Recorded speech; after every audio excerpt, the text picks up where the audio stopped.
Hi, this is Loyiso Macdonald. I am an actor based in Johannesburg, and this is Betrayal Chronicles.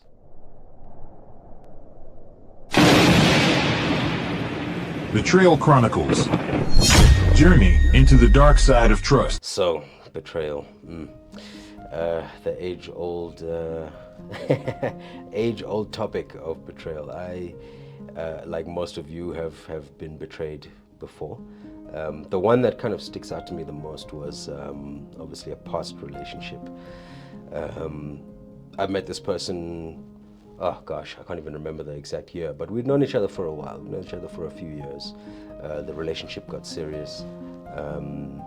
And by all intents and purposes, you know, things were good. Things were great. We had a few rocky patches here and there, but nothing like crazy, nothing that you couldn't come together and deal with as a couple. But there was this one moment, about 2 years into the relationship, no, 3 years into the relationship, when I found out something hectic about my partner. Found out that actually there were some extracurricular activities going on that I wasn't aware about. And the way I found out was, it sucks, but going through a partner's phone. Terrible thing to do. What's that saying? You always find what you're looking for. And I don't know what I was looking for, to be honest. I just had this feeling, just this niggling feeling in the back of my mind that something wasn't quite right. And I tried to ignore it for a long time. Until, this one time she had actually used my phone, an old phone that I had, because I think her phone was broken or something.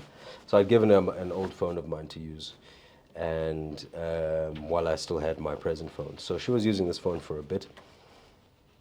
And at some point I remember sitting on the couch. She'd fallen asleep, she was sitting on the couch. I was sitting on the couch watching TV, and the phone was next to me. And you know how it always happens. You see the screen light up and there's a notification that comes through. Now, I didn't even think about it. I had no, I wonder who this is or wonder what's going on. Because she's, you're each other's people. You're your person. If there's a notification, you look at it and go, okay, cool. I'll let them know that, hey, you missed a call from so-and-so or whatever. So in my mind, that's what I'm thinking. Anyway, pick up the phone, unlock. There wasn't even a screen lock on it. It was just like swipe and open. I see this message. It's from a number that's unsaved. It's an SMS. And I open it. And it was nothing immediately that screamed, okay, this is weird. It was just the tone of the message. Like, it was from this guy who I actually knew through her. They were friends. And I thought they were friends, but anyway. So I knew the name, and I was like, okay, is this the same person? Also, it's flipping late. Why, what's going on? So I read this message, I read it again, and I go, man, something's not sitting right with me. I then go to WhatsApp, because this was an SMS. I go to WhatsApp, open WhatsApp, and I see this guy's name at the top of the list of conversations of the chats. Open it. Now I'm seeing all the past conversations they've been having, and I'm reading, and I'm reading, and I'm reading. And it's getting more and more hectic. Like, I'm going, okay. Firstly, in self-denial, because that always happens. You go, surely not. Surely not. This isn't happening. Anyway, so I keep reading. I'm like, oh, wait a minute. These two are in a relationship. They're like an item, and it's been going on for a while. At some point, I actually just put the phone down, and I needed to take a break. I think I went outside for a walk, and remember, my partner's asleep in the other room at this point. It's just me in the lounge by myself, just in my own head, thinking about what the fuck's going on and what's happening here. Anyway, so I was like, okay, look, I just need to calm down, gather my thoughts. Went outside for a walk, walked around the complex I was staying in at the time, came back. thought, okay, what do I do now? All the information is there. I've seen what I need to see. What do? Do I wake her up, have this conversation? And I was like, no, it's fine. Let me just, because I know I'm still emotional, like I'm still going to react in a way that I haven't really thought through properly. I'm not going to say what I need to say. I'm not going to be able to express myself the way I want to express myself. So I was like, you know what, let me leave it. Let me calm myself down. I could not sleep, so sleep was out the window. Ended up just binge watching some shows on TV. And the next morning, I confronted her to have the conversation. I was like, okay, look, we need to talk. I went through your phone. I saw conversations you had with so-and-so. What's going on? What do you want to tell me? To my surprise, she tried to lie about it first and tried to, I don't know, make it seem like it wasn't what it seems, you know, the usual story. And I was like, dude, I've read the texts, I've seen plenty. Like that being your first response doesn't look really good for you right now. Just be honest and tell me what's up. She refused point blank. And it went like this for a couple of days where we were barely talking to each other. I would go to my brother's place and chill at his place most of the time if I wasn't at work, until eventually it was like, okay, no, we can't run around this issue. We have to deal with it head on and have the conversation as to what's going on. So that time came, I think, a few days later. Had the conversation, and she kind of spelled it all out as to how it started, what the nature of the relationship was, what was going on with her at the time, but still like holding back. And I didn't push too hard. I just thought, okay, I want to hear it from the horse's mouth. And I heard what I needed to hear from the horse's mouth. And it didn't take too long after that for the relationship to be over, because we tried to look past it, tried to work on things a little bit. But it just never happened. There was a huge shift in the relationship dynamic, as there will be, you know. I don't think I knew how to forgive, not necessarily forget, but forgive. So that took me a while to kind of come to grips with as well. So it did take a while for things to us trying to fix things and trying to work on things, but without really dealing with the real issues. And eventually that relationship, after, it must have been after 6 months to 8 months, the relationship was over, and we both knew it was over, and we both knew that there was no way of fixing things at this point, and that was it. And what's been hectic though, coming from that, was how then to learn to trust again, how then to learn to be vulnerable with another person. And that took me a while. It took me a long time to kind of come to grips with that. And it's still something I have to work on now, you know, because it's easy to get triggered by something. You know, it's easy to get triggered and think, oh gosh, here we go again, it's happening again, or whatever. But we have to deal with it one way or another. And I think I'm still trying to deal with it now. After we had the conversation, this was a couple of days later after the initial conversation, which wasn't really an open conversation, but anyway. I kind of, the anger from my side, I think, hadn't really kicked in, to be honest. I felt hurt. I felt a little bit embarrassed, I guess. But there was no real anger yet. So it took a while for that to actually sink in, because then I realized that I actually wasn't really dealing with what had happened properly for myself. And even though after that we did try to fix the relationship and try to work past this, because I know I knew at the time that I hadn't really dealt with my anger. I hadn't allowed myself to be angry. I hadn't allowed myself to just express openly like how shitty I was feeling. It never really moved forward from that point, you know. So I really had to try and now look within myself to go, okay, dude, what are you gonna do? It's either you can be miserable and carry on as you are without really fixing anything, without really dealing with anything. What can you take responsibility for, right? So, yes, I didn't force her to do what she did, but also the nature of our relationship meant that there were clearly gaps in the relationship where maybe she felt she wasn't getting what she needed from me. So I had to look at all those things, and that took a while. That took a while. Hell, it's still something that even now I have to, be mindful of and think about. And I think you guys know as well. Like in any relationship, you have to be mindful of that stuff and try and figure out what you're contributing to the relationship, negatively and positively.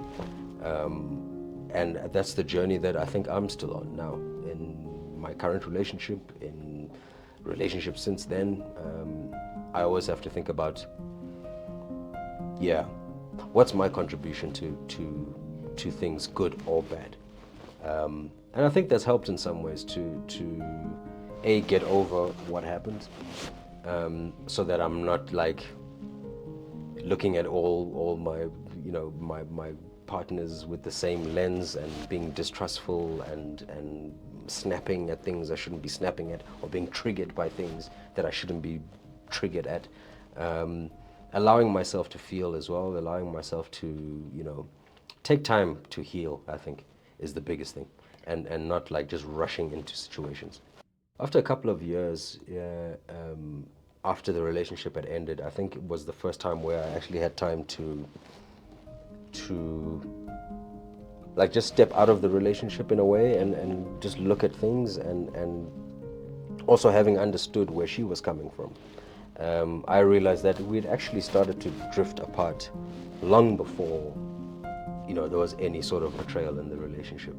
And I know where I contributed to that, because I guess, I'd become a little bit complacent in the relationship. After a while with relationships, they always say, you have to keep things fresh. You have to keep things exciting for each other. You have to keep thinking of ways, go on dinner dates and whatever it takes, travel together, all those small things that can help just to keep things fresh. And I think I'd definitely become complacent in the relationship, where it's like, I've got my person, she's got me. We're fine, there's no real issues, we don't really need to shake things up or whatever. And at the same time, I realized that because she hadn't communicated with me, or I felt she hadn't communicated with me in saying, look, I'm not in a great space, I don't think we're in a great space. Yes, we're happy, we're not miserable, but we can definitely improve on here and there. Maybe you need to be more communicative with me, or maybe we can just be more open to new experiences. That would have helped from her side to me, but also I wasn't really asking at the same time, which I should have been. The one thing that did help was funny enough, work. Being able to just focus on work when I was really feeling low. And having that positive aspect that I could focus on and hold on to. Outside of work, good circle of friends that I could talk to. And then outside of friends, therapy helped. I'd never really considered therapy before that. You know how it is, especially as guys, we think we've got everything handled, until we realize, no, we really don't have everything handled. So therapy definitely helped, and just being able to talk to someone who was outside of the situation, not a friend, not a family member, who has no investment in me personally, who's willing to just listen to me express how I feel and help me unpack, give another opinion or another view as to, okay, this is how you're feeling about this particular situation because you're going in it. But from the outside looking in, maybe have you considered that maybe this is the reason 1, 2, and 3 happened, or when you made this decision, maybe that's what was going on. So it definitely helps to have that. It doesn't necessarily have to be therapy. For me, therapy definitely helped, as well as friends, family, work. Being in a positive space at work helped, because I think if I was in a negative space at work as well, it would have been more difficult, I think. But I was in a positive space in all other areas, so it did kind of help just lift me up and not let me sink into like deep depression or anything like that. I think what I try to do in any relationship, not just romantic relationships, but I always try to be mindful of my input in the relationship. You can't control what someone else is going through, what somebody else is or isn't dealing with, but you can control what your input is and what you're going through and whether or not you choose to deal with what you need to deal with. So I think since then I've tried to be mindful of that. I haven't always gotten it right. Sometimes I mess it up royally, like hectically, but I always at least try to be self-aware and know, if I'm stressed, I know I behave a certain way when I'm stressed, and I know what impact that can have on people around me. I tend to not communicate when I'm stressed as much. So as soon as I notice that I'm under any sort of stress, I need to go, okay, cool, I need to deal with this, and not let it get worse. Having healthy relationships with friends, having healthy relationships with family helps. If you have them close to you and you're able to call them up. I was lucky. I had my brother who had just relocated to Joburg from Durban, actually, at the time. But he's based here, so we try meet up as often as possible just to have a drink and a chat, catch up on how things are going. And just try keep active, man. Keep active. Yeah, any advice I would have, look, you can't avoid relationships. We're human beings. We need healthy relationships to survive. And that comes with a level of risk. You have to open yourself up. You have to allow yourself to be vulnerable. You have to give trust in another person to an extent. Not blind trust, not just being foolish about it, but you have to allow yourself to be open, which means allowing yourself to be open to be hurt. You have to just accept it. Accept that you could possibly get hurt, so that I found you're not then going into a relationship of suspecting or expecting to be hurt, so that you're not distrustful of your partner when they haven't shown themselves to be distrustful. And that way you allow for a healthy relationship if it's healthy. Communication is key as well. We know women talk about this all the time. Communicate. And that means communicate when it's something positive, when you're in a positive space, and when you're in a negative space as well. Accept that you can get betrayed. Betrayal can come from anywhere. It can come from your own family members. You have to accept that it's just part of life, and it doesn't mean it's the end of the world. It doesn't mean that you'll never form relationships again. It doesn't mean that everybody's out to get you. But you can always. It's kind of a cliched thing to say, but you can always learn something from hardships. And even if there's nothing to learn from hardships, then use it as an experience to go, you know what, it means I'm still alive, and it means I'm still taking risks, and I'm putting myself out there. I'm not closing myself off to the world. I still am a person of value and have something to give and something to offer for those who appreciate it. If the person you're with doesn't appreciate it at the time, someone else will. That is a given in life.